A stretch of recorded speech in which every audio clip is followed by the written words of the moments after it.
Okay, so I would like to fill out a little bit and develop what we started this morning, the 3 approaches and practices that I offered this morning in the guided meditation.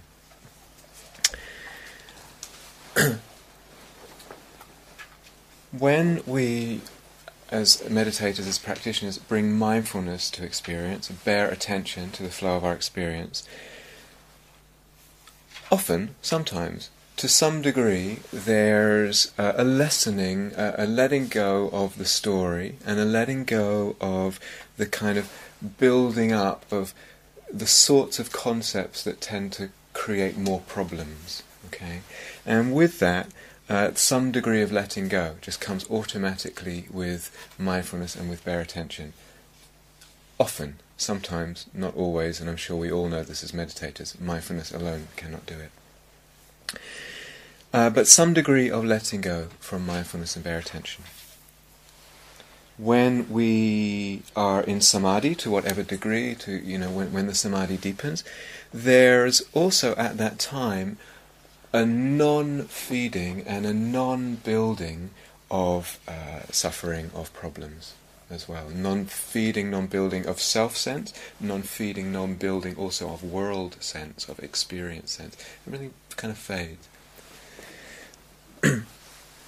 Now, I've thrown this out a couple of times, but as one way you can kind of sum up what insight meditation is, it's just one way, but I find it quite helpful, is we're practicing ways of seeing that lead to letting go and freedom. Okay, that's kind of what insight meditation is. It's a collection, a whole collection, different ways of seeing that bring some degree of freedom and letting go. So, what that means is that insight is not just a result. In other words, I can sit here and be mindful and suddenly I have an insight, it pops into consciousness. Wonderful. But that's not the total meaning of insight. Insight then is a deliberate practicing of the kind of implications of that result, what it means, deliberate practicing of a way of seeing. So, here's a result. Let's say I notice that when I let go of my aversion, the suffering decreases. Okay, that's an insight. Maybe it's the first time I've seen that. Whoa, a fresh insight, great. But then I need to practice that over and over. I need to consolidate that insight. So I'm practicing a way of seeing, of can I relax this aversion over and over. And that becomes a way of practicing, a way of seeing, a way of practicing insight. And that itself leads to new results. And then I can take those new results as a new way of seeing, and I can go further. Then I get some new results, and I can go further. So let's review briefly what we did this morning. I'll review it in kind of summary, then I'll say some general stuff, and then I'll come back in more detail to each of the 3 approaches. So there's a lot about kind of meditation practice tonight, the kind of nuts and bolts really. So the first one was contemplating change, contemplating impermanence. The Pali word is anicca, A-N-I-C-C-A, anicca. I'll say more about that later. The second one is actually, we had 2 ways of doing the second one. I'm actually going to expand it now to 3. I don't want to overcomplicate things and confuse you guys. But this all comes under what I would call dukkha, the second characteristic. So these 3, impermanence, anicca, dukkha, anatta, are called the 3 characteristics. And dukkha, D-U-K-K-H-A, is what I'm calling the second one. Now again, remember, these are not results, so it's not like I see that there is dukkha. I'm wanting to understand something and use it as a way of seeing. So, dukkha has three subtly different ways of doing it. The first one comes out of the contemplation of impermanence. Okay, if I see that everything is impermanent, shut my eyes, as we did this morning, shut my eyes and I pay attention, and I see that everything's impermanent, and I focus on that impermanence, and pretty soon it should become obvious to me that if everything's impermanent, everything is incapable of providing me with lasting satisfaction. Is that logical enough? Yeah?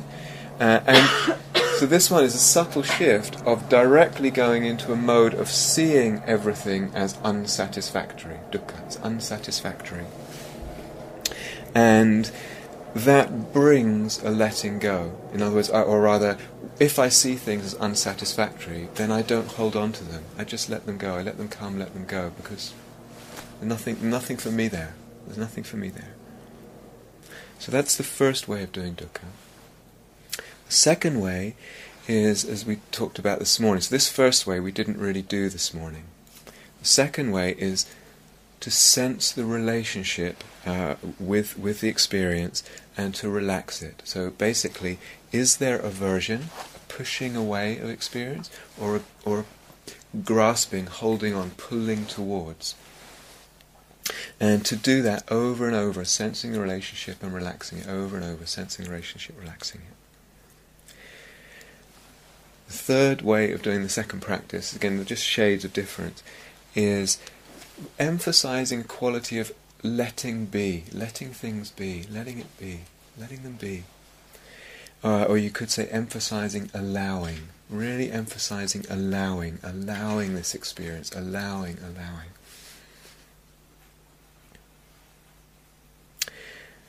Third practice we call anatta practice, so A-N-A-T-T-A.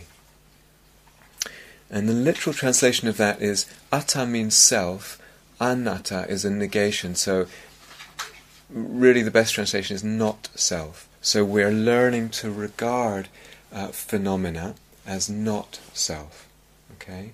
As not me, not mine. Okay. Now I'll come back to all these later in the talk. So, really important to see we're prioritizing a certain lens, a certain way of looking at experience. It's very easy with our history of insight meditation particularly to prioritize a kind of precision of mindfulness, like I really want to be clear where this sensation ends and exactly what the exactly what the texture of the experience is, or be very fine with the attention. That's not the priority when you're doing these three characteristic practices. The priority is looking with a certain lens at the experience, either the lens of anicca or dukkha or anatta. A lot of information tonight, but I think it's important because it's going to be very helpful. Bear in mind and practice with, and I said a lot of this already this morning, that the mind has this amazing capacity of being able to focus in and make experience microscopic. I can look at this sensation in my knee and I can really go into it in a very narrow, focused way. The mind can be microscopic, but it can also be very spacious. And both of those are possible. I can open up the awareness to the whole body and beyond, to much bigger space to include sound, etc. I will learn different things in both of those modalities, and they're really useful for the meditator to be able to move between them. Okay. So I've been emphasizing the need to really support the insight practices with samadhi, and I'm going to reiterate that. So I've tossed out, 50-50, kind of 50%, 50-50. That's just a figure. But basically, most people, not everyone, but most people, need much more samadhi than one might initially think for the insight to go deep. Most people are on the side of not enough samadhi. There are a few people who just tend to kind of wallow in samadhi and not do enough investigation, but that's actually rare. But it definitely happens. So really think about balancing. On the one hand, samadhi and metta practices. On the other hand, the insight practices. Really think. 50-50 is just a figure, but really think about balancing them. Do you need to do them in a particular order? No. Absolutely not. So it's not the case, as you usually hear, that you need to sit down and get your samadhi together and get a little bit calm and then you're ready to do your insight practice. That's usually how it's presented. It's actually not necessarily the case. You could do it the other way round. You could do a whole sitting of samadhi fine. You could spend a whole day doing samadhi if you want. You could do a whole sitting of just insight practice, or you can split a sitting in half and start either with the samadhi or the metta or the insight. So there's a real fluidity here. There's a lot of possibility. It's more that over the course of this retreat, and I would even say over the course of your life, I would say that a practitioner really wants to think about balancing the development of these two, samadhi and insight. And really, that there's a lifelong deepening and developing of both of them. So sometimes we're sitting, or we're walking, or we're standing in meditation, and as Rose was asking the other day about the subtle body energy, something feels blocked, or there's some perceived problem. We're suffering over something feels difficult. And I might try and settle the mind in samadhi, but actually it's just like banging my head against a wall. Maybe at that point what's really helpful is to use one of the insight practices. Here's this block, here's this difficulty, contemplate the impermanence of it. Really look at it and see the impermanence. Relax a relationship with it. See it as not self, whatever. And what can happen, because these are ways of letting go, is the thing itself the consciousness itself begins to have a little more space in it. The thing becomes eased, and then what might become after a little bit might be the case is that one feels more spaciousness, more peace, more well-being in the whole kind of inner environment. At that point, if you want, you can continue doing the insight practice, or you can kind of filter out that sense of well-being. Focus in on the sense of well-being and kind of incline more towards a samadhi practice. Does this make sense? Yeah?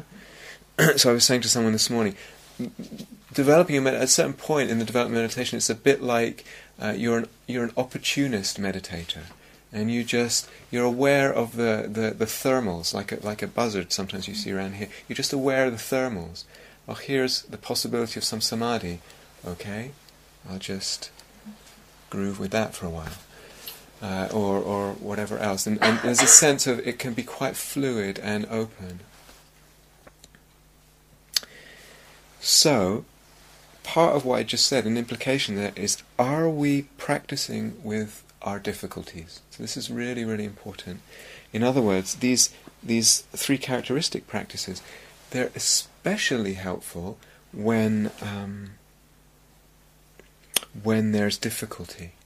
Okay, so one actually wants to use it over the whole range of experience, and make sure one's covering the whole range. So when things feel good, start contemplating the impermanence of that, or the other characteristics. When things feel just normal, here I am with a normal sensation in my knee. 3 characteristics. When things feel difficult, definitely, because they're ways of letting go of suffering, they're ways that bring freedom. But oftentimes, a person doesn't feel good in a sitting or a walking, or you feel sad, or you feel tired, or angry, or irritated, or blocked in some way, or there's pain in the body, or you feel depressed, or the mind feels scattered. All of that should be taken up then as an object for the insight meditation. Really, really important. And even the one of scatteredness, it's interesting. You think, well, I need to have some degree of samadhi to meditate. But and that's true, but scatteredness as well kind of has a certain feeling to it in the body. So if the mind is scattered and I just come into the body and feel the sense of that scatteredness and then contemplate that, usually when the mind is scattered, the body also feels agitated and not very settled and comfortable. Tune into that discomfort in the body and contemplate it with the lenses of the 3 characteristics. So the 3 characteristics as lenses should lead to a decrease, a dying down of the suffering. That's their purpose. And sometimes we give too much authority to impatience or fear. How much authority do we give these forces in our life? Tiredness, blocks, resistance, irritation, judgmentalism. It's almost like they have too much authority. We need to really be using the practices when those things are around. So It doesn't mean to judge them, it just means to not just bow down to them when they're there. Just to throw out a little bit. When there's tiredness, the impermanence practice in particular can be very, very helpful, especially seeing quite fast impermanence. If you can tune into that, it very much energizes the mind, the consciousness. As does spaciousness of awareness. So when we get tired, when we get sleepy, the mind kind of huddles in on itself to go to sleep. That's what we do at night, we huddle in like that. And when we feel tired in meditation, that's what the mind is doing as well. It's contracting. It's shutting the world out. I'll just shrink down here, shut everything else out and go to sleep. So opening up to a more spacious awareness can be very helpful. And the practice of letting go of our relationship, particularly letting go of aversion, is usually very helpful with tiredness, because oftentimes aversion is a big part of the constellation of tiredness. I won't say much more about that. But remember, these practices that we're doing with emptiness and with not self, etc., they are just a range of tools among a broader range of tools. So that means it might be that you're actually going through something difficult emotionally, some grief or something comes up, and it may be that you want to revert to more of a sort of simple insight meditation practice. In other words, just holding it, just being with it, being present to it, bringing in a kind of kind mindfulness. Maybe that's the right approach. Or maybe you can just, in a gentle way, keep going and contemplate the grief itself as impermanent, etc. You have to play with this. There's not like a right and a wrong answer.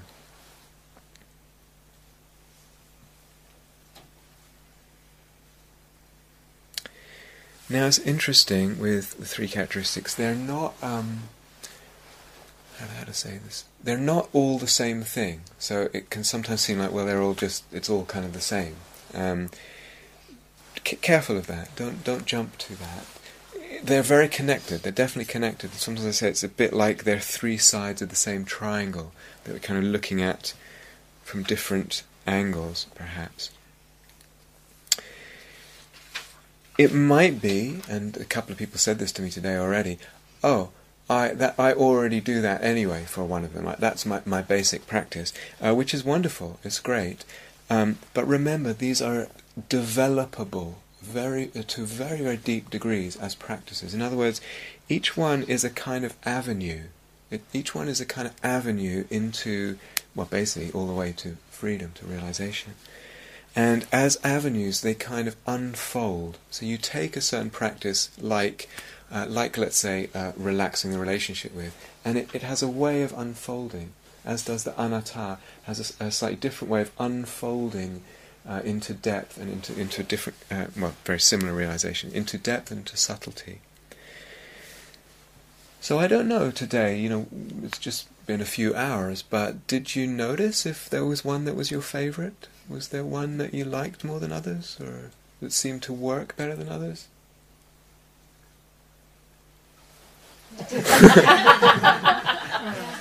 Good, okay. Careful with this. You want to go with your favourite, okay? Develop your favourite. Careful of the language of should. Oh, I should get this one together because my personality, this and da-da-da-da-da.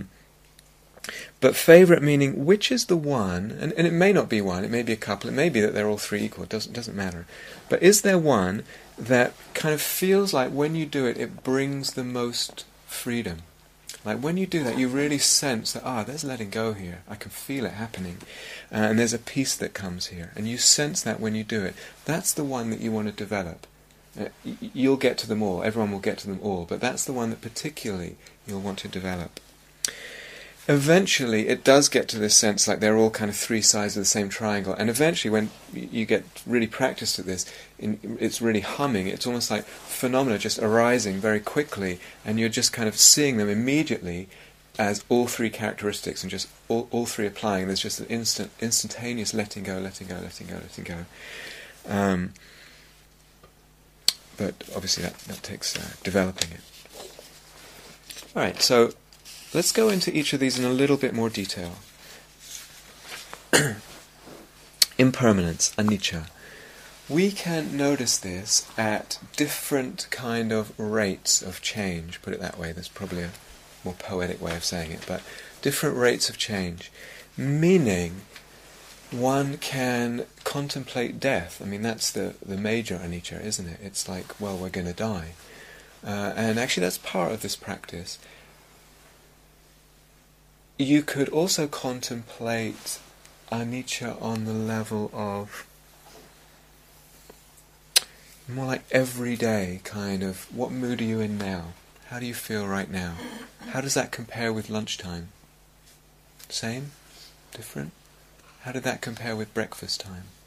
There's a kind of everyday role and wave to things, and just reflecting on that is also very helpful. More for our purposes now, probably a kind of quicker moment-to-moment sense of change is probably more helpful. But careful with this, don't put too much pressure on experience to see the fastest possible rate of change. So you might have read certain writings and teachings that the meditator is supposed to see, X thousand moments in a second or something, and you think, goodness, how, and it's certainly possible that the mind can develop such a sharpness, but that's actually not the point. Okay, it's not the point. So sometimes you will come across teachings, Buddhist teachings, that kind of very strongly suggest or outright say it that is the point. I would say just let the change and the fluctuation appear to you as it naturally appears to you. Don't force it to be faster or more kind of, this very fast flickering. And just tune into that change, and then maybe it refines and gets faster and more subtle and more quick. And, maybe not. And okay if not. Really okay if not. The point of it is letting go. Okay? The point is not to see this incredibly fine rate of change. So there is a teaching that's not anything that the Buddha said, but it's somewhere in the commentaries in the Abhidhamma, and it exists to this day in Buddhist circles, that what we're trying to do is get so sharp with our attention that you see these subatomic particles of moments of sensation, and they're called kalapas. And the meditator kind of tries and huffs and puffs as hard as they can, and sorry, I shouldn't say that, but gets down to this very, very sharp sense of things. The implication is that that's the ultimate truth of things. You've got down to kind of the basic building blocks of experience. The whole teaching of emptiness, the whole reason why Nagarjuna bothered to write all those amazing works and treatises was exactly to say that's not the case. That there are not fundamental building blocks. That's a myth, a non-existent. They are empty. Okay? So just let the change appear to you as it appears, and trust that, because it's about letting go rather than about seeing some kind of ultimate subdivision of things. So if I'm approaching it through impermanence, as I said before, because things are impermanent, they are unsatisfactory. Now also from the point of view of the lens of impermanence, because things are impermanent, they're also anatta, they're not self. Why is that? If I look inside and all I see is changing things, my sense of self is of something more static, more permanent, then how can these things that I see be me? Because my sense of self is permanent and static, fixed, and all I see is change. So what I see can't be me. You get that? It also can't be mine, because when I see it changing so much, I realize I don't have control over it. And as the Buddha said, if the body or the feelings or the mind or consciousness, if that were you, if that were myself, I would be able to say, don't change, don't get old body, don't change my mood out of this nice mood that I'm in. There would be a control, but I can't do that. It's not mine. I'm not the possessor, the controller of this.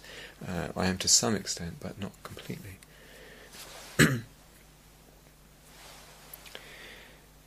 So, I just want to touch on something briefly. It's important. Sometimes you will also hear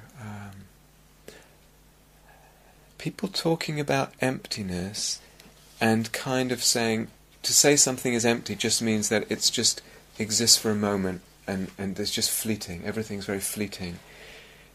That's equating emptiness with impermanence. Okay? You understand? You're taking a description of impermanence and saying that's what emptiness means. Do you follow?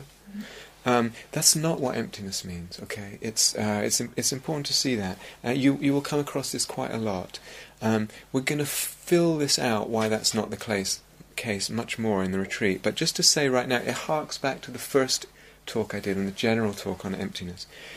Emptiness really means this thing is dependent on the point of view of the mind. It's dependent on, it's not that it's changing, it's dependent on the point of view. So those, silly examples I gave about Scotland and whatever, that was a very gross way of saying that Scotland is an artificial construct, a concept. It's empty of inherent existence. Now we can take a lot of those same arguments and make them much, much more subtle and kind of penetrating. There's something about depending on the mind, means empty, and also realizing the way the mind builds and fabricates experience. We're going to talk a lot more about that on the retreat. The mind builds and shapes perception and experience. So, impermanence is very, very useful, but it doesn't actually bring the same degree of release and realization and understanding as a full understanding of emptiness. It's not as complete, as powerful.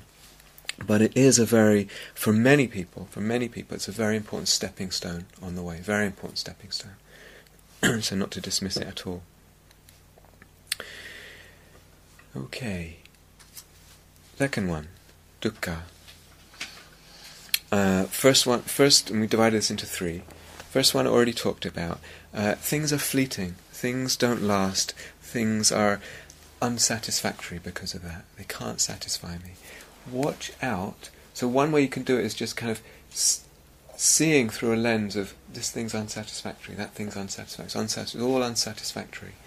Careful that this doesn't mean the same to the mind as having aversion to. It doesn't mean to label something as unsatisfactory doesn't mean to be averse to it. It just means can't do it for me, therefore I let go.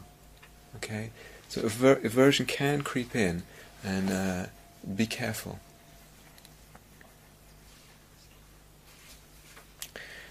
Second approach, where it's a lot of info, I hope it's okay, yeah?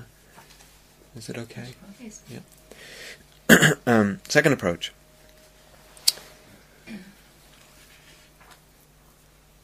Experience can be divided into pleasant experience and unpleasant experience, and experience that's neither particularly pleasant or unpleasant.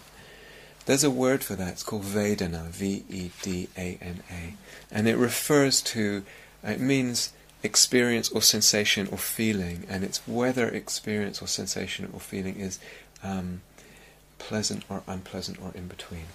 And what happens is when there's pleasant experience, we want more of it, we want to keep hold of it. That's just a normal reaction. When there's unpleasant experience, we're aversive, we want to get rid of it. Normal reaction. What we want to do in this second practice is become sensitive to the texture of experience, pleasant or unpleasant, and see if we can be sensitive to the pushing away of the unpleasant and the pulling towards us of the pleasant. Sensitive to the push-pull that the mind does. And then really see, and this is realize, that the suffering comes from the pushing and the pulling. Okay, this is a really important insight. The suffering comes from the pushing and the pulling. Something we have to see and realize over and over, really get that clear. It's not so much in the object, in the experience, it's in the relationship. So that's a very important thing that we want to consolidate as an insight. If one's doing this kind of practice and feeling the relationship and relaxing it, So one feels relationship and there's a bit of aversion, let's say, and one relaxes that aversion. There's a letting go. That letting go can often allow a calming of the consciousness and of the experience, because the pushing away is a kind of agitating. Do you see that? I'm struggling with experience. When I let go of the relationship, a calmness can come in to the experience. So that's very nice, and you should let yourself enjoy it when that happens. Let yourself enjoy it.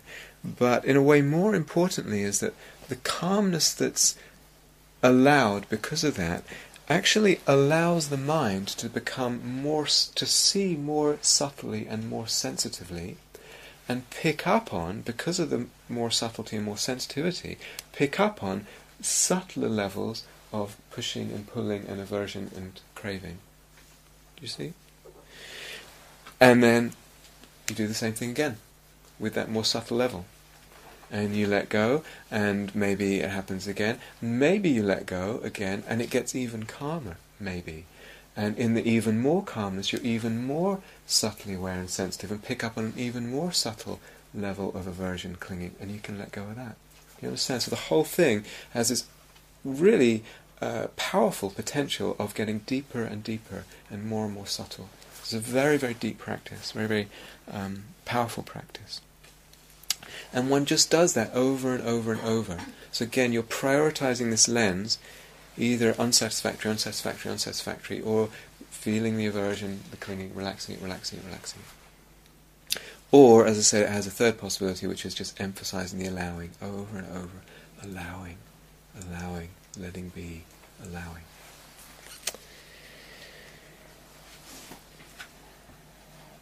Okay. When we let go in this way, we notice, I touched on this last night, what do we notice happens to the self-sense? Did anyone notice this today? The self-sense gets lighter, gets less solid, less heavy, less built up. Did anyone notice this? Yeah, good, great. Why? Because the self-sense is a dependent arising. Self-sense is a dependent arising. It depends on this push and pull. To the degree that I push and pull and struggle with experience, that will be the degree of the solidity and the kind of built-upness of the self-sense. Okay? Which self-sense is the real self-sense?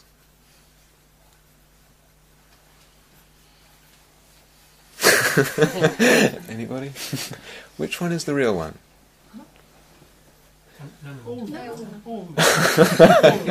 We've got none of them, all of them. Both are right. There's a spectrum of the degree of built-upness on self-sense, depending on how much I push and pull. There isn't a real self-sense. It's a dependent arising. The self-sense lacks inherent existence. You see how all this is? Okay, so that's a very important insight, as I said, to practice and to consolidate. These kind of things, you can see them once and it's not going to make any difference to your life.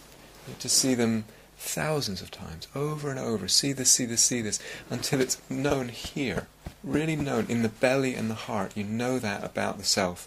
It's a dependent arising. It's empty of inherent existence. The second thing that happens when we let go in that way is that it becomes easier to see that experience, that phenomena are not self. You might have noticed that as well today. It becomes easier to see things as kind of just happening. Did anyone get that? Yeah? Good. So that's another fruit of that particular practice. So let's talk about this third one, which is a kind of, which is the anatta one, seeing anatta.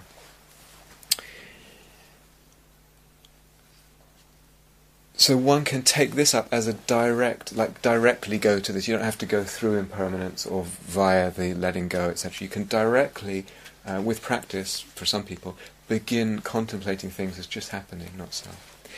Interestingly, the Buddha, in his initial teaching, the discourses that have come through the Pali Canon, he tended to avoid the whole question of the actual nature of the self. It's not quite true to say that. Rather say it this way, that when people asked him, is there a self or is there not a self, he often wouldn't give them an answer. He would back away from the question, is there a self or is there not a self? And he had a few ways of going about this teaching of self, but one of them has to do with dependent arising. The other one has more to do with a kind of strategy, as one of my teachers used to call it, a strategy of meditation, which is exactly what we're doing with this practice. A strategy, a lens, learn to see, to practice seeing things as not self, not me, not mine. With that, to realize that to identify with something is to suffer. Okay, so there's an insight there. When I identify with something, there's some degree of suffering there. Sometimes we don't feel it in the moment, but it's actually still there in the moment, because identifying is a form of clinging. When I identify, it's another form of grasping hold of something. And I actually feel that as a disturbance if I'm sensitive enough.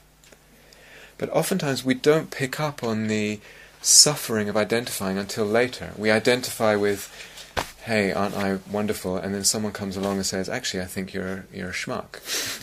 And our identity is causing us a problem then. So suffering comes from identifying, but more importantly, we're practicing, as the Buddha says, regarding things as not me, not mine. So we're practicing this lens of, can I just see everything as not me, not mine? And that's the kind of initial way into this that we're doing. Now, usually, of the three, this is the most difficult one, or the most hard for people to get. But as I said, people have their favourites, and so go with your favourite. It might be, if this is the one that's your ticket, go absolutely go for it. Don't worry that it's often the most difficult one. To be clear what we're doing here, and there's quite a lot to say about this one. Later on in the week, we will introduce a practice, I said this yesterday, where we're actually looking for the self. So we're looking for the self, which seems so obvious. We actually find that we can't find it. I look everywhere where it could possibly be, every way that it could possibly be, and I can't find it. This practice is different. We're not looking for the self. We're looking at phenomena, at experience, and we're not identifying with them. Okay? Do you get the difference there? One is looking for a self somewhere, and one's looking at experience and not identifying with it. Do you understand? Yeah? So usually human beings are actually unenlightened consciousnesses. When they regard experience, there's a taking it to be me or mine. When we regard phenomena in the world, certain phenomena, we take it to be me or mine. This is me, or it's mine, my emotional life, my thoughts, my consciousness, etc. We typically regard things as me or mine. Now, we could be doing that in a very conscious way. I believe that I am my mind, and I'm very clear and I'm talking to someone, or I believe that I am consciousness or something. Or I could be doing it more typically in a very unconscious way. I'm typically unconsciously taking things to be me and mine. I'm doing this over and over, all the time. So there's this constant identifying of this, of that, constantly picking up things and identifying with them. What we're doing in this anatta practice is kind of unhooking that identification. So it's like a hook, and I say, this is me, and that's mine. And it's like hooking everything, and we're just taking that hook out and letting the thing be without saying me, mine.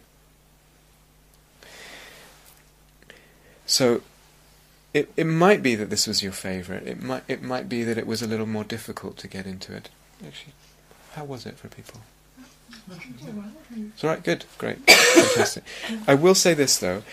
At first, just a sustained mindfulness, anyone sustaining mindfulness long enough, they will eventually have a sense at some time that the experience in some moment is not me, not mine. It will eventually, it's almost like mindfulness just kind of creates a sense of space around experience or phenomena, and it just naturally appears as just happening. So that's very normal to a sustained mindfulness.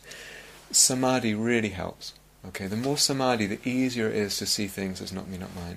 The more metta, the easier it is to see things as not me, not mine. And with all that, just naturally a sense of just happening might spontaneously occur at one time, and then you can deliberately cultivate it and develop that particular way of seeing, and seeing things as not me, not mine. And similar to what I said before, if at times you're trying to do this anatta one and it's not happening, well, perhaps try relaxing the push and pull to things. And what that does, or contemplating the impermanence, what that does is create more space in the consciousness and a kind of lightness there, and then seeing the anatta, seeing that things are not me, not mine, will be much easier. Okay. And some people, when they develop this practice, they like to actually label phenomena as they're coming up, with very, very lightly say, not self. Not self. It's just the faintest whisper in the back of the mind, not self, or not me, not mine. Very faint whisper. You want this labeling to be very light, not cumbersome, so it's very agile, and you can use it quickly and very, very delicately. So it's really just a whisper. I was once speaking, this is a while ago, speaking to someone. There's a stock phrase the Buddha uses to regard things. He says, you should regard things, this is not me, this is not myself, this is not who I am. And this meditator had read that and was trying to use that in meditation, sort of clunking things as, this is not me, this is not... it's way too cumbersome and clunky. So you want something very, very light if you're going to use a label at all. How does it differ from this Mahasi practice then? From Mahasi practice. How does it differ from Mahasi? Because the label is specifically saying not me, not mine, that's all. It's not labeling throbbing or pulsing, or it's you're only interested in the particular lens of seeing anatta, and so seeing everything as not me, not mine. Or you could, even shorter label would be not self. So it's one label that follows right through, if you're going to use a label. You don't have to use a label with it. What we really want is the seeing, the consciousness, to shift into another mode of seeing. The usual mode of seeing is to identify with everything. It's me, it's mine. We don't even realize this is going on. So what we want is just to nurture, to encourage a shift to a different mode of seeing. And if the label helps that, the labeling not self, great. If you don't need the label, let it go. Okay? You guys still okay? Mm-hmm. Yeah. It's interesting as well to watch and to kind of inquire, what am I identifying with at any moment? Or what is being identified with at any moment? Put it that way. What is being identified with, and how? What's the form of identification? Is it as me or as mine? Okay, so this is very interesting to explore. So we can identify, certainly, usually not as me, I hope. We don't say, I am the clock. Some people do, and then we call social services. But there's definitely identifying with the external as mine, okay? Clothes. So interesting, practice this. Your clothes are draped over your chair in your room. Look at them. Stare at them for a little while in a relaxed way. Are they mine? Are they mine? Your car. You can't do that one. Some people can do it on retreat. You'd be sitting out in the parking lot. You're at home. So this can be very relaxed kind of meditation. Your TV. Your stereo. Whatever it is.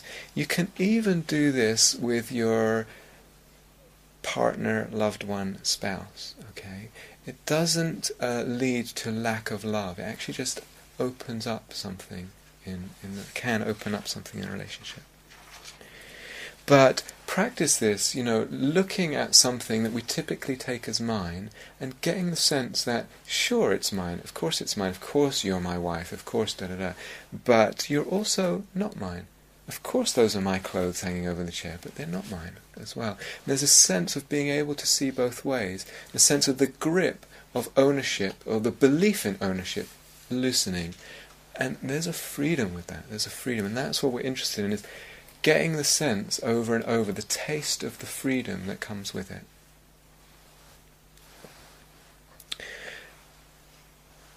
Of course, we take as me, and both me and mine, body and mind. So these are the principal things that usually we take as me and mine, body and mind. So let's look at this. Body. Ramana Maharshi was one of the great Indian sort of Hindu sages of the last century.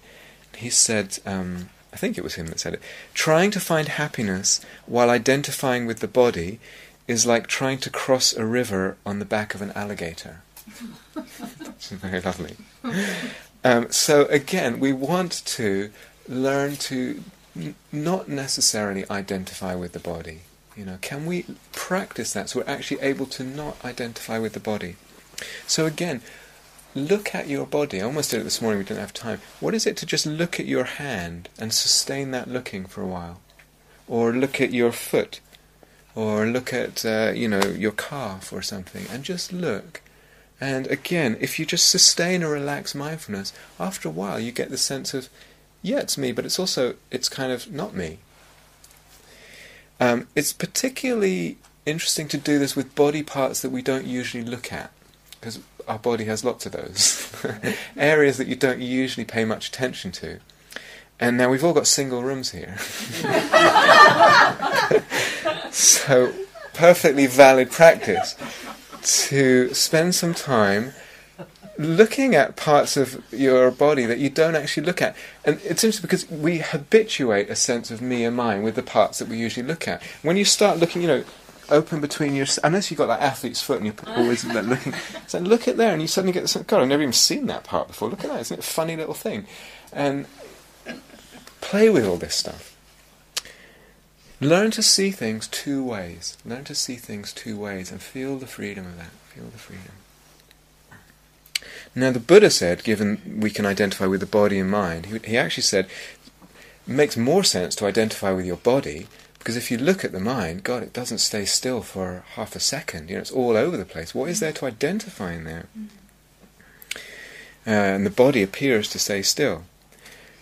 Even more than that, oftentimes it's the mind that causes us so much trouble, especially for untrained mind. It causes us so much difficulty in the heart and the mind. To identify with it is very much painful. So if we take Ramana Maharshi's analogy about the alligator, and you could say, well, to identify with the mind would be like trying to cross that same river, placing yourself in the jaws of that alligator when the alligator hadn't been fed for 3 days. It's really going to be a problem identifying with the mind. Is it too hot in here? Are you too hot? Can't breathe. Can someone please open some windows and get a little more air? That one definitely. Abby, if you want to open the main window, that might help.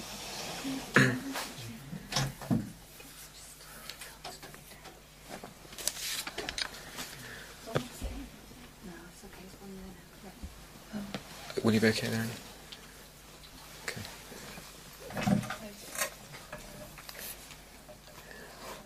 Okay. So, we can divide the typical things we identify with into two, body and mind. We can also divide them into 5. Actually, you can divide it many ways. We could divide it into 5, and this is very common in the Buddha's teaching, and dividing what we typically identify with into what's called the 5 skandhas in Sanskrit, or khandhas in Pali. So in Pali is Khandhas, I think, khandhas. Just briefly explain what that means. Body is the first one. Vedana, which I've already talked about, the kind of sensations and the fact of their pleasantness or unpleasantness, is the second one. And that means sensations at any of the sense doors, so sight, sound, smells, taste, touches, and thoughts and mental images. Perceptions are the third one, or discriminations. The fourth one is what's called mental formations, or sometimes also called compounding factors, and sometimes also called volitional formations. This is a tricky one. It basically includes includes everything that's not in the other 4. Okay? It's a kind of catch-all, but there's different reasons why they're given different names, and we'll probably get into it at different points of the retreat. What's that? What's that last one? The fourth one is, let's just call it mental formations for now. Okay. And the fifth one is consciousness. but I'm going to use the word knowing. It's knowing this and knowing that, okay? Knowing objects. Now, sometimes you hear this teaching talked about as if the Buddha was kind of defining what a human being is. A human being is these 5 components kind of stuck together and functioning together. Actually, it's not that. It's a description of the totality of our experience. The totality of our experience can be surmised, if that's the right word, surmised in the five skandhas. So it's a way of breaking down experience. It's also the possible and probable things we will tend to identify with is included in the 5 skandhas. So it's not ultimately real. It's just a helpful way of breaking down our reality in order to practice and approach practice with. So one can go about practicing all these 3 characteristics in relationship to different skandhas deliberately. Let me deliberately practice with Vedana, let me deliberately practice with the body, etc. So with the anatta practice, again, to be aware if aversion is creeping in the back door and we're kind of clubbing things over the head with this not me, not mine, not self. To say something is not self implies that actually it can be there. It can be there. If I don't like it, it's okay, it can be there because it's not self, it's not me, it's not mine, it's not a problem, it's not my problem. Do you get that? You understand? So careful if the... What's so funny? You sound like you were sort of like on a sketch comedy show or something. It's not my problem. It's like okay. line or some sort.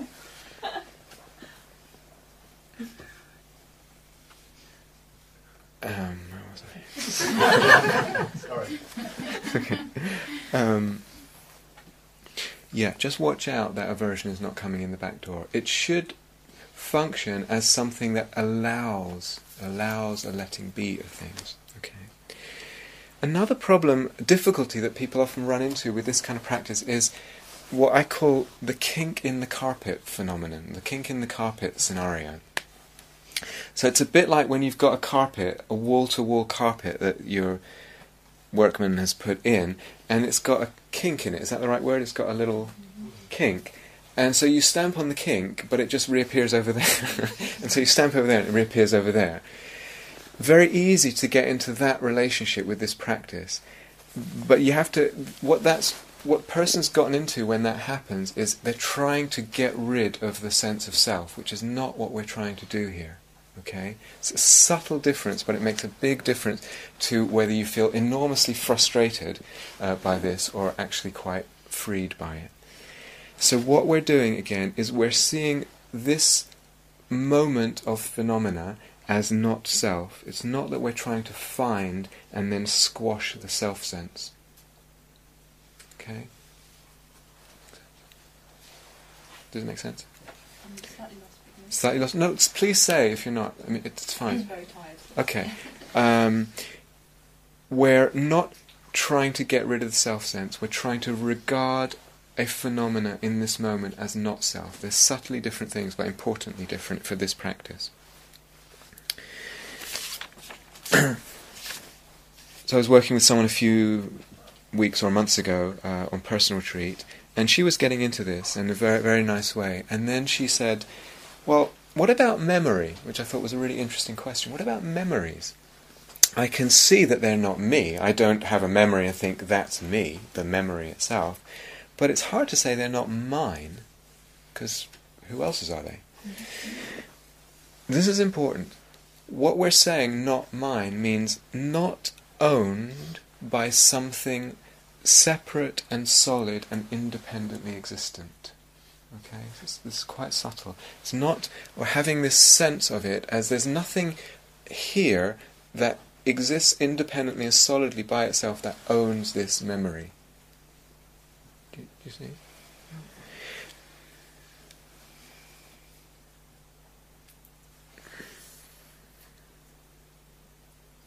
So again, we're practicing a way of seeing, and this one in particular, as I said, it's a more subtle practice, I think, this anatta, and it will evolve. It will evolve, this practice. If that piece, what I just said about memory, feels like, well, that's a hard distinction to make, it will evolve, particularly being influenced by other practices that we'll introduce and that we're talking about, and particularly the one where we actually go looking for a self and can't find it. That starts to make this practice, the anatta practice, a lot easier. Samadhi influences it, the contemplation of dependent arising. All this make the anatta practice easier and fuller. Okay, what happens as a meditator begins this journey with the anatta practice in particular? In particular the anatta practice, but also the letting go of the relationship practice, but in particular anatta, is that, how to put it, your range of skill develops, it expands slowly. What do I mean by that? It's a lot easier if I said to you, Richard, let go of your identification with consciousness right now. That would probably be quite difficult for you to do in this moment. It's a lot easier to do that with body sensations. That's why we did that in the meditation today. What happens is we build up our range of what we can let go of. So body and body sensations usually easier to work with at first. Then perhaps maybe something like the Vedana, the pleasant or the unpleasant. Thoughts are actually more difficult to see as not me, not mine than body sensations for most people. Again, all this is very individual, and you'll have to play with it. Emotions, that's an interesting one. Is that hard to disidentify with? Harder than thoughts? Don't know. You'll have to see. Intentions, the subtle moving. If I want to move my hand or move my foot to take the first step in walking meditation, can I see that as not me, not mine? It takes practice because it's quite subtle. Perceptions, can I disidentify with perceptions? All this, you're building up, you're slowly expanding your range based on kind of getting a smaller range firm and established in your ability to let go of it first. So I get able to let go of body sensations, and then I start expanding it to other things. When do you kind of know that you're ready to go on to the next? That you can do it most of the time.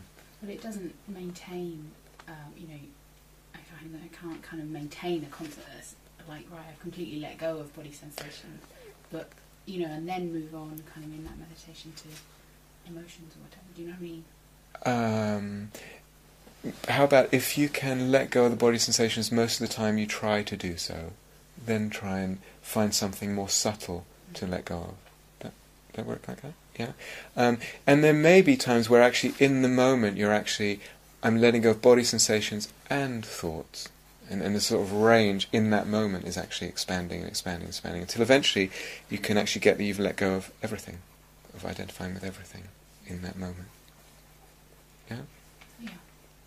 Just that identification changes, like you let go of it 1 second and then the next is kind of return. Yes, that's true. What to say about that?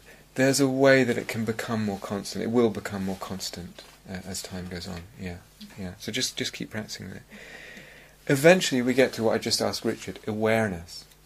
Can I let go of being identified with watching and being the one who experiences, being the consciousness? That's a very subtle level of disidentification. Really possible for a meditator, but you have to. I've never met anyone who doesn't work up to it. Even more subtle perhaps than that, the intention to pay attention to something. Very, very subtle. The intention to pay attention to an object. If the sense of anatta becomes stronger, then that's going to reduce. Does intention reduce? Certain intentions will reduce, but certain intentions are still going to be there, and the more subtle intentions. Yeah. So that's a very rough map. I mean, I traced an order, but as I said, it's going to be very individual, and it's just one has to. The general principle applies that you get good at a certain area of letting go and establishing that, and then you expand it, and you expand it. It's a gradual practice. So when we let go, and I touched on this yesterday, say I'm letting go of my identification with body sensations, and I let go of identification with thoughts, and I let go of identification with emotions, and so there's quite a lovely degree of freedom will come in there. It will feel very spacious and free. Almost without a doubt, you can assume that the identification will have gone to awareness. Okay? Now again, it can do that in a very conscious way. You might believe a teaching or doctrine, Buddhist or otherwise, that you are awareness, you are the witness, capital W, you are the knowing, or you hear these other teachings. Or it may just be that without even realizing it, the identification has gone to awareness. That's a subtle form of identification. But that's also, is that not? I don't know what you mean, it's gone to awareness. Identification moves between different things. So we identify with the body, and in the moment we're identified with the body, we're actually, funnily enough, not identified with the mind. So it moves around very quickly, and a more subtle, I was going to say hiding place, that's not really the right word, a more subtle residing place for identification is to identify with awareness. There's still an identification there. And that can also, one can practice to be able to disidentify with awareness. Extremely powerful when you get to that point, extremely powerful point in the meditation. No one's at that place right now, but I would just say some words. You can do that in a very relaxed way, and sometimes relaxing into it is actually what helps it. Other times being more intense helps it. Is that another way of framing jhana practice? No. Increasing subtle identification. Yeah. That's interesting.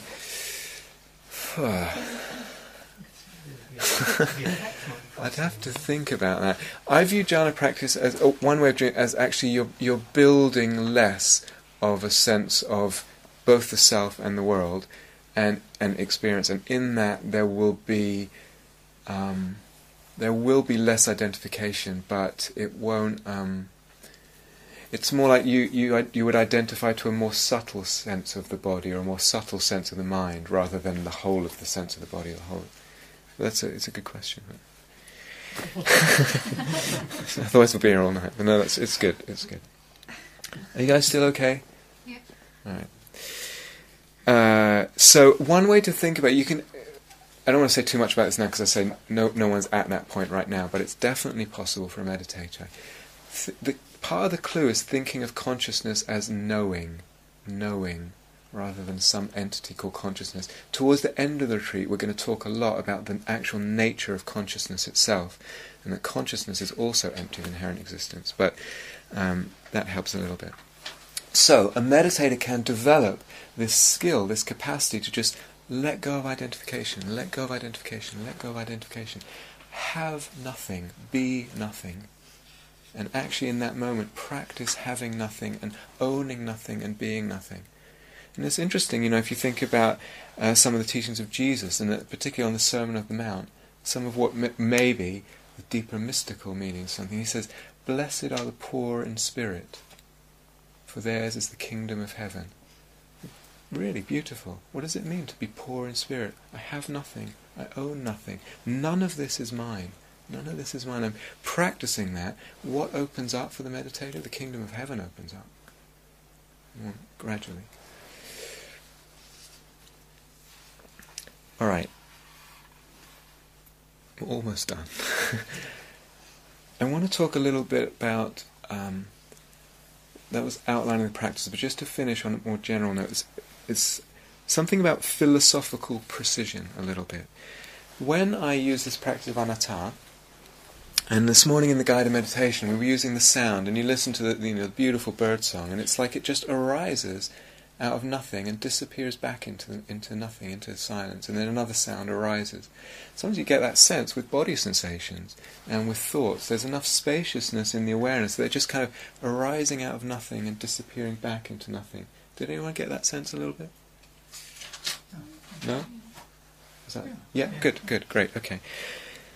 So it's really, really helpful to see that sense of things arising out of nothing and disappearing out of nothing. It really helps the anatta practice. It really helps letting go and letting them go back into that nothing, letting them belong to that nothing. It's a very helpful way of seeing. Strictly speaking, it's not true, because things don't arise out of nothing. Now, again, teachings on emptiness, even within the Buddhist tradition, you get it talked about. We'll talk a lot about this in next week sometime.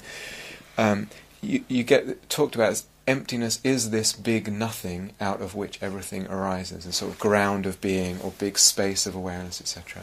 That's not actually the truth of things, but it's a very helpful way of seeing. A very, very helpful way of seeing. I heard this thing, I don't know where it was from. Things don't have to arise out of anything. We don't have to see things arising out of anything. So when the wind blows, who is blowing? When the thought arises, who is thinking? It's just thinking. It's just something happening. So that's not true, but it's a very, very, well, not ultimately true, but it's a very, very helpful way of seeing. More ultimately true, or more accurate, more precise, is that everything arises, all things arise out of conditions. Conditions come together and something arises out of those conditions. So, this is one of the things I didn't get time to say last night. This is a really good practice as well. It's a different take on anatta, and to see things as arising out of a web of conditions. So let me give you an example. Or rather, usually the self takes responsibility, takes over responsibility for everything. Absolutely everything. And so we end up blaming ourselves for a lot, and then all the pain of that. So, for example, to me, because I see it all the time, a really good example is giving a Dharma talk. So, it may seem to you, actually not in this group because people keep interrupting me, but usually, it's always like that in these retreats, which is one of the lovely things, but it ends up that we've gone over an hour, it's fine. Usually, if I give a Dharma talk, it's mostly me talking. And to most of the people in the hall, it seems like Rob is giving a Dharma talk. And it seems like, and I'm sure different people think, he is really boring, or he is really intellectual, or he hasn't quite got it right, or he's funny, or he's this, or he's that, or da-da-da-da-da. My experience of giving a Dharma talk is that it's totally contingent on who's in the room and how they're listening. So it's a totally mutual process. You guys are giving the Dharma talk as much as I am right now.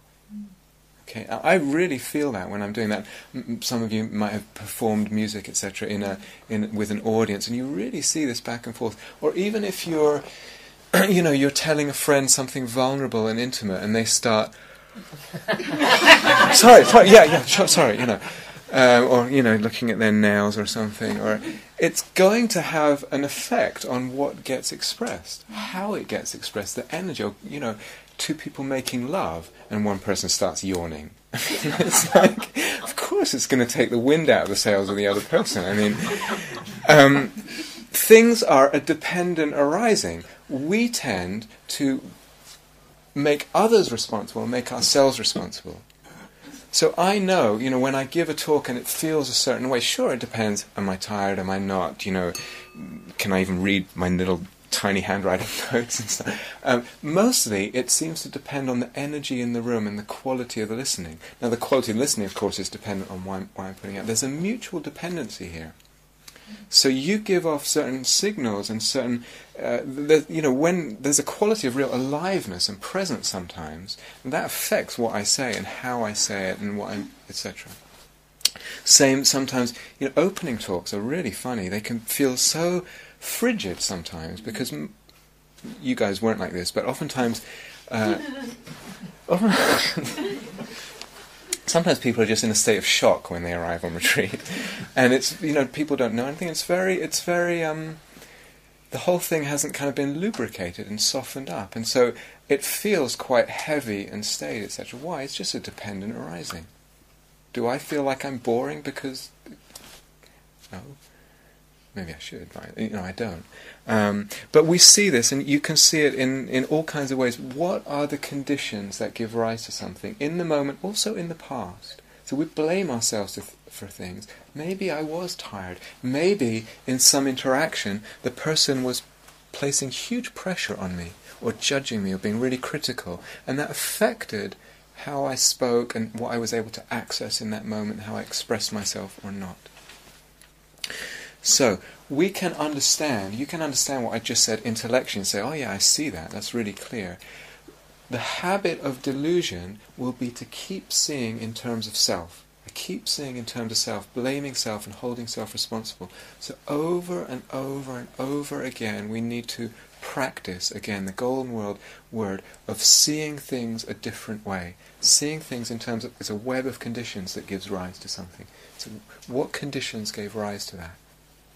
And when we find ourselves blaming ourselves, actually to inquire, look back on the experience, say, what was the web of conditions that gave rise to that not being so great in whatever way it was?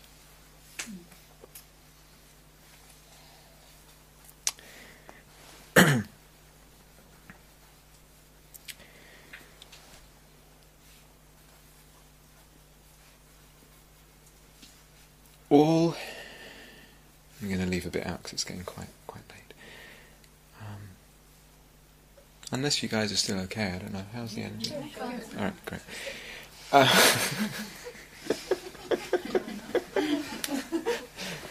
No one asked me how I am. I'm fine. I'm good.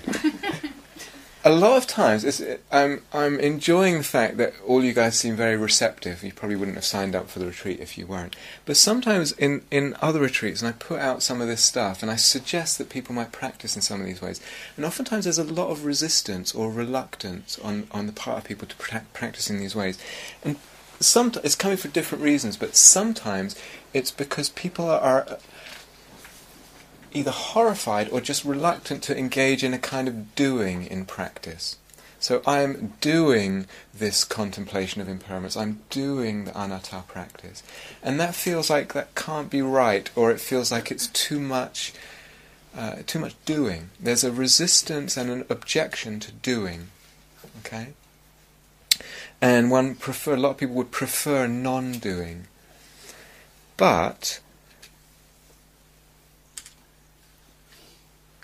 putting a lens of anatta on, or a lens of impermanence, or a lens of letting go of the clinging, you have to see something. Actually, it's a non-doing. So usually what we do is me, mine, cling, reject, want, push, pull. We're doing that all the time, and we're just completely used to it. It's completely a habit. We're completely habituated to it. And we take that as normal. And then when someone might suggest letting go of that doing, we feel that letting go is actually a doing. All it is just interrupting a very ingrained habit of doing. And it feels like a doing at first. Soon enough, it will feel like a non-doing.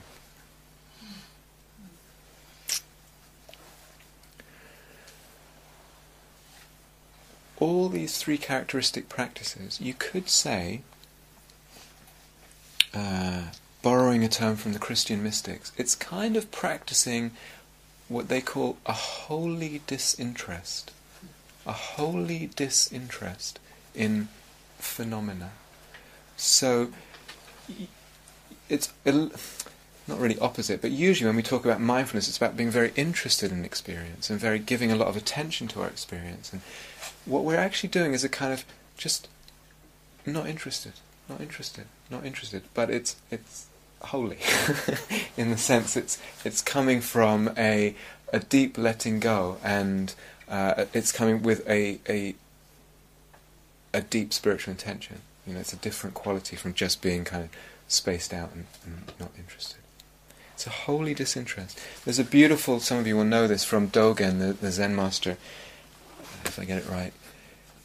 To walk the Buddha way is to study the self, I think it begins. And then he says, to study the self is to forget the self. To forget the self is to be enlightened by all things.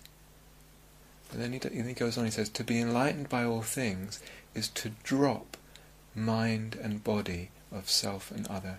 To drop mind and body. It's what we're doing, kind of dropping mind, dropping the preoccupation with things through seeing them a certain way. It's a holy disinterest. So the Buddha sometimes can sound quite judgmental, sometimes, but he says, see them floundering in their sense of mine, like fish in the puddles of a dried up stream. It's a harsh image. And seeing this, live with no mine, not forming attachment for states of becoming, for states of being. He goes on, he says, comprehending sense contact with no greed, the enlightened person doesn't adhere to what's seen or heard. Comprehending perception, the sage, not stuck in possessions, crosses over the flood and lives heedfully with arrow removed, with suffering removed. That word comprehending means to see that things are not self, to see them as not self, but it also means to see that they're empty of inherent existence.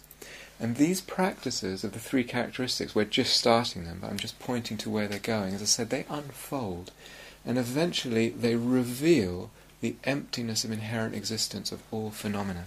So we go with them, as I said, as avenues that unfold, that lead to their own kind of insights. Okay, last time. Let's just have a minute of quiet together. Thank you for listening. To learn how you can support the teachers and Dharma Seed, please visit dharmaseed.org.